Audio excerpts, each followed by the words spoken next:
మధ్య ముద్దు బిడ్డ ముఖ్యంగా తెలుగు పౌరసానికి తెలుగు యొక్క పూర్తిని కలిగించినటువంటి అల్లూరి సీతారామరాజు గారి చిత్రపటానికి కరతాళ ధ్వనులతో మనం ఈ కార్యక్రమాన్ని స్వాగతిస్తూ గౌరవ పెద్దలు డిఆర్ఓ గారు ఇతర పెద్దలు కూడా ఈ గొప్పదైనటువంటి జయంతి ఉత్సవ కార్యవీరుడు ఆయన పోరాటమే భరతమాత దాస్య శృంఖలాలకు ప్రధాన మార్గమని తెలియజెప్పినటువంటి సీతారామరాజు గారు యావత్ భారతావనికి యువ తరానికి ఒక గొప్పదైనటువంటి స్ఫూర్తివాచకం నాందివాచకం. 3 పదుల వయస్సులోనే కేవలం భరతమాత దాస్య శృంఖలాలను పాల్గొనడానికి గోదావరి జిల్లాలో సాయుధ పోరాటం చేసి తాడిత పీడిత ప్రజల అభ్యున్నతికి ఈరోజు ఒక ఆంధ్ర సమర రంగానికి ఒక స్ఫూర్తి సమావేశం అందరూ వైభవంగా ఆ మహనీయుల యొక్క స్ఫూర్తి మనకి దిశానిర్దేశం సాధించాలని వారి యొక్క ప్రయాణం. అప్పుడు అల్లూరి సీతారామరాజు గారు పోరాడే ఎనిమి కంటికి కనబడేవారు. అంటే ఆ ఎనిమిది బ్రిటిషర్స్, వాళ్ళు బ్రిటిషర్స్ మన దేశాన్ని పాలిస్తూ మన వాళ్ళని బానిసలుగా చేసి మన సంపదనంతా కొలగొట్టి మరి మనల్ని అధ్వాన స్థితిలోని మన్యంలో ఉండే ప్రజలైతేనేమి దేశవాసులైతేమి ఎలాగ నలిగిపోయేమో వారి కనబడే శత్రువుకి ఎగెన్స్ట్గా ఆయన పోరాడారు. అయితే నేటి సమకాలీన పరిస్థితుల్లో చూస్తే జాతి మత కుల విభేదాలు మనలో మనమే, అంటే ఈ శత్రువు మనకు కనబడదు, మనలో మనమే విచ్ఛిన్నం చేస్తున్న శక్తులు ఎన్నో ఉన్నాయి. అయితే మన యూత్ని తలుచుకుంటే ఒక్కొక్కసారి ఈ సోషల్ మీడియా అవ్వచ్చు, డ్రగ్స్ మానియా అవ్వచ్చు, వాళ్ళకి స్ఫూర్తినిచ్చే వాళ్ళు కూడా లేరు. ఇలాంటి కార్యక్రమాలు చేస్తున్నప్పుడు అట్లీస్ట్ మళ్ళా let's go back to history. 127 సంవత్సరాల క్రితం ఆయన చేసిన పోరాటం మనం ఈ రోజుకి స్మరించుకుంటాము. కానీ మన చరిత్రలోకి మన పిల్లల్ని తీసుకెళ్ళకపోతున్నాం. అంటే వాళ్ళకి ఏ మాత్రం కూడా స్ఫూర్తినివ్వలేకపోతున్నాం. అంటే నేను ఎప్పుడు అనుకుంటాను, నేను ఒక మాట చెప్తే నా పిల్లలు కూడా నా మాట పెట్టలేదు. అంటే వాళ్ళకి అంత ఇండిపెండెంట్ స్పిరిట్ వచ్చింది. ఎందుకు వాళ్ళకి ఏమి ఇష్టమో అది చేయడానికి వచ్చింది. కాబట్టి మనల్ని మనం మళ్ళీ ఒక్కసారి మనం ఉత్తేజపరుచుకుని మనం పనిచేస్తున్న పరిసరాలు, అలాగే బయట కూడా కొంతమంది ట్రైబల్ పీపుల్ ఉన్నారు, వాళ్ళకి ఉండే సమస్యల గురించి చెప్తా ఉన్నారు. అనివార్య కారణాల వల్ల జిల్లా విభజింపబడడం వల్ల మనకి ట్రైబల్ ఏరియా లేకపోవడం వల్ల వాళ్ళని కూడా యాక్టివ్గా మన కార్యక్రమంలో పార్టిసిపేట్ చేయడానికి మరి అవకాశం లేకపోయింది. అయినప్పటికీ వాళ్ళు ఉండే నీడ్స్ ఏంటో అవి మనం అధికారులుగా మనకి గవర్నమెంట్ ఇచ్చే వేరే స్కీమ్స్ ఇవి ఉంటాయి. కాబట్టి చిత్తశుద్ధితో మనం అందరం పనిచేసి మన యూత్ని ముందుకు నడిపించడానికి మనం మంచి నిర్ణయాలు తీసుకోవాలని, మనం సాయి శక్తులు కృషి చేయాలని అందరినీ కోరుకుంటూ, దేశంలో కానీ మన రాష్ట్రంలో కానీ చాలా మంది స్వాతంత్ర సమరయోధులు ఉన్నారు, వందల మంది ఉన్నారు. కానీ కొంతమందికి మాత్రమే ప్రాముఖ్యత పేరు కలగడం జరిగింది.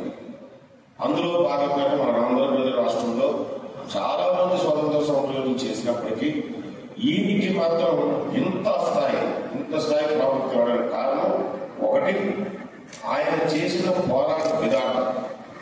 ఆ విధానం వల్లే దేశంలోనే ఆయనకి అత్యుత్తమైన గౌరవం, అత్యుత్తమైన ప్రాముఖ్యత కలగడం జరిగింది.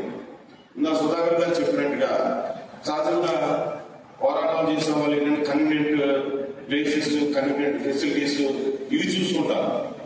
ఈయన కన్వీనియంట్ ప్లేస్ లో పుట్టి, కన్వీనియంట్ ఉన్న ప్లేస్ లో బతికి, ఆ ఫెసిలిటీస్ అని వదులుకుని గిరిజన ప్రాంతాలకు వెళ్లి గిరిజన ప్రజల యొక్క హక్కులను కాపాడడానికి ఆ రోజుల్లోనే గిరిజన హక్కులు పోరాటం చేయడం వల్లే ఇంత ప్రాముఖ్యత కలగడం జరిగింది. అలాగే ఆయన యొక్క స్ఫూర్తి, ఆయన పోరాడే తత్వం కూడా దేనికి భయపడకుండా, ఎటువంటి వాటికి వెనకడుగు వేయకుండా, ముందుకడుగు తప్పితే వెనకడుగేయడం అనే ప్రసక్తి లేకుండా చేసిన పోరాటమే అది స్ఫూర్తిగా నిలబడింది. అది కాకుండా అన్నిటికంటే ముఖ్యమైన చిన్నతనం, చాలా చిన్నతనం ఉన్నతనం. ఈ స్వాతంత్ర పోరాటంలో పనిచేస్తున్నంత దాదాపుగా బాగా చదివేసుకుని వెల్ ఎస్టాబ్లిష్ అయిపోయి అప్పుడు దిగేవారు రంగంలో. కానీ చాలా చిన్న వయసులో అంటే జీవితంలో ఎటువంటి విషయాన్ని అనుభవించకుండా కనీసం పిల్లిగడ చేసిన పరిస్థితి లేకుండా జీవితాన్ని త్యాగం చేసి ఆయన దేశం కోసం, ఈ ప్రాంతం కోసం, స్వతంత్రం కోసం, దేశ స్వతంత్రం కోసం పోరాటం వల్లే ఆయన ఇంత ప్రాముఖ్యత వచ్చింది. ఈ విషయాలన్నీ ప్రతి వారికి, మేము ముఖ్యంగా యువతకు ఇతని యొక్క జీవితం స్ఫూర్తిదాయంగా ఉండాలనే ఉద్దేశంతోనే మన ప్రభుత్వం వారు దీన్ని రాష్ట్ర కార్యక్రమంగా నిర్వహించమని ఆదేశాలు ఇవ్వడం, దాని ప్రకారం మనం ఈరోజు ఈ కార్యక్రమాన్ని నిర్వహించుకుంటున్నాం. ఇక మిగిలిన సీతారామరాజు గురించి, జీవిత చరిత్ర గురించి మొత్తం మన వాళ్ళు చాలా వివరంగా వివరించారు, మరి కొత్తగా చెప్పాల్సిన అవసరం లేదు. కానీ ఇక్కడ ఒక విషయం మాత్రం చెప్పాల్సిన అవసరం ఉంది. అది మరి మన సీఎంఓ గారు చెప్పండి, అది కరెక్టా కాదు తెలియదు. కానీ నేను పాతపురంలో అడ్డుగా చేస్తున్నప్పుడు ఒకరోజు ఒక 82 సంవత్సరాల మాస్టర్, రిటైర్డ్ మాస్టర్ నా దగ్గర వచ్చి మా బంగ్లాగా వచ్చాడు. ఆయన కూర్చొని చెప్తూ 82 ఇయర్స్ ఆయన రిటైర్డ్ అయిపోయాడు, 82 ఇయర్స్ ఆయన చెప్పాడు, అయ్యా ఈ బంగ్లా కట్టింది, ఈ బంగ్లాలో ఉన్నది రోదర్ఫోర్డ్ గారు. ఆయన కట్టాడు పాతపురం ఆటో బంగ్లా, ఆటో కలెక్టర్ బంగ్లా. అది అప్పుడు మన్యూరు ఒక జిల్లా ఉంది, ఆ జిల్లా కలెక్టర్ ఆయన. రోదర్ఫోర్డ్ అంటే ఆయన ఆ మన్యూరు జిల్లా కలెక్టర్ ఆయన. ఆ కలెక్టర్ హోదాలో అక్కడ ఆ బంగ్లా కట్టి అక్కడ ఉన్నాడు. ఇక్కడ నుండి వెళ్ళే నరసింహపట్నం దగ్గర సీతారామరాజు గారు కాల్చి చంపాడు. ఇదే ఈ బంగ్లా చరిత్ర. ఆ బంగ్లాలో నేనున్నా 100 సంవత్సరాల తర్వాత. ఆయన కట్టిన 100 సంవత్సరాలు అందులో ఉన్నాను నేను. అది ఆనందం కాదు, అది అల్లూరు సీతారామరాజు చంపడే ఉన్న బంగ్లా అది. అందులో ఉన్నాను నేను. అంటే ఆ ప్రాంతంలో నుండి అంటే ఇప్పుడంటే కొంచెం పర్లేదు. మరి ఆ రోజుల్లో పాతపురం మన్యం ఎలా ఉండేది, అక్కడ నుండి అక్కడ బంగ్లా, అక్కడ నుండి నరసింహపట్నం వెళ్ళి చంపారని ఆ మాస్టర్ చెప్తే తెలిసింది. అది ఎంతవరకు కరెక్ట్ గా తెలియదు, కానీ ఆయన చెప్పాడు ఆ విషయాన్ని.